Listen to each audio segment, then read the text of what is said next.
बोलिए चौथ माता की जय।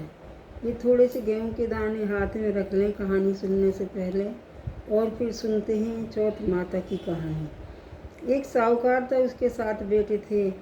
भाई बहन सातों एक साथ ही खाना खाया करते थे। एक दिन कार्तिक लगते ही करवा चौथ का व्रत आया। तब सातों भाई बोले, बहन आओ खाना खाएं। तब बहन बोली कि आज करवा चौथ है, आज मेरा व्रत है, चांद उगने के बाद ही खाऊंगी। भाई ने सोचा कि बहन भूखी रह जाएगी। एक भाई ने दिया जलाया और दूसरे ने छलनी में दिया दिखाकर दीवार की ओट में होकर दिया चास के छलनी दिखा ढक दी और आकर कहा कि बहन तेरा चांद उगाया है, अर्घ दे ले। सारी भाभियाँ बोली कि बाई जी तुम्हारा चांद हुआ है, हमारा चांद तो रात को उगेगा। तब उसने अकेले ही अर्घ दे दिया और भाइयों के साथ जीमने बैठ गई।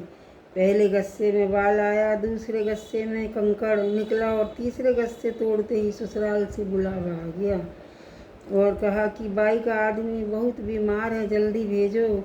जब माँ बहन के पहनने के लिए 3 बार बुकचा खोला, तीनों बार धोले कपड़े निकले। बाई का धोला कपड़ा पहना कर ससुराल भेज दिया और सोने का टका पल्ले में बांध दिया और बोली, रास्ते में कोई भी मिले पैर छूती जाइए और सुहाग की आशीष दे, उसे सोने का टका देकर पल्ले की गांठ बांध लियो।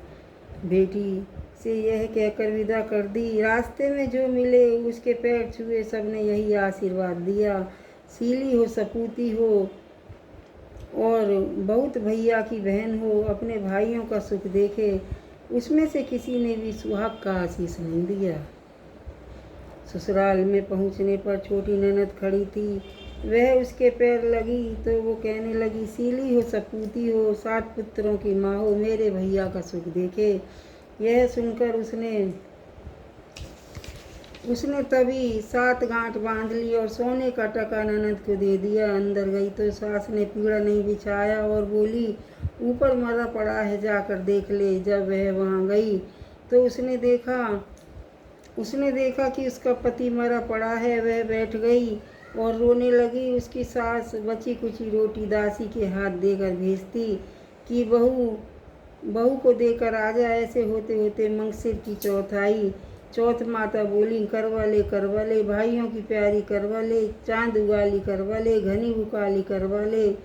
यह चौथ माता को देखकर बोली, माता तुम्ही ने उजाड़ी है, मुझे सुहाग देना पड़ेगा। चौथ माता ने कहा, पौ की चौथ आएगी, जो मेरे से बड़ी है वो तुझे सुहाग देगी।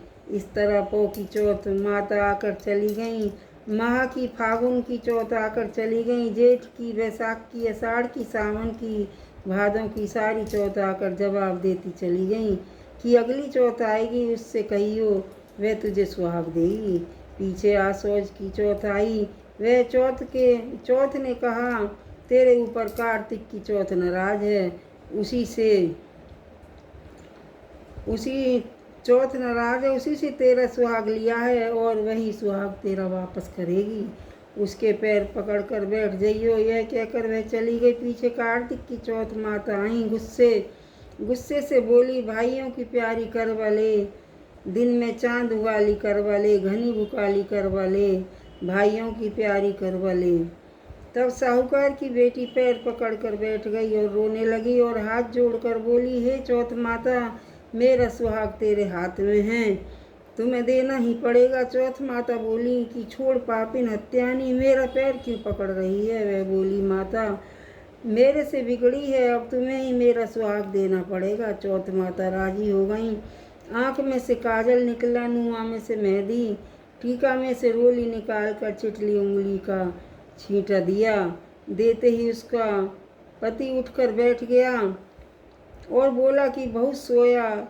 वह बोली, तुम क्या सोए, मुझे तो 12 बरस हो गए, चौथ माता ने सुहाग दिया है। तो वह बोला, चौथ माता का उजमन कर। तब उसे चौथ माता की कहानी सुनी, करवा मिंसा और चूरमा बनाया।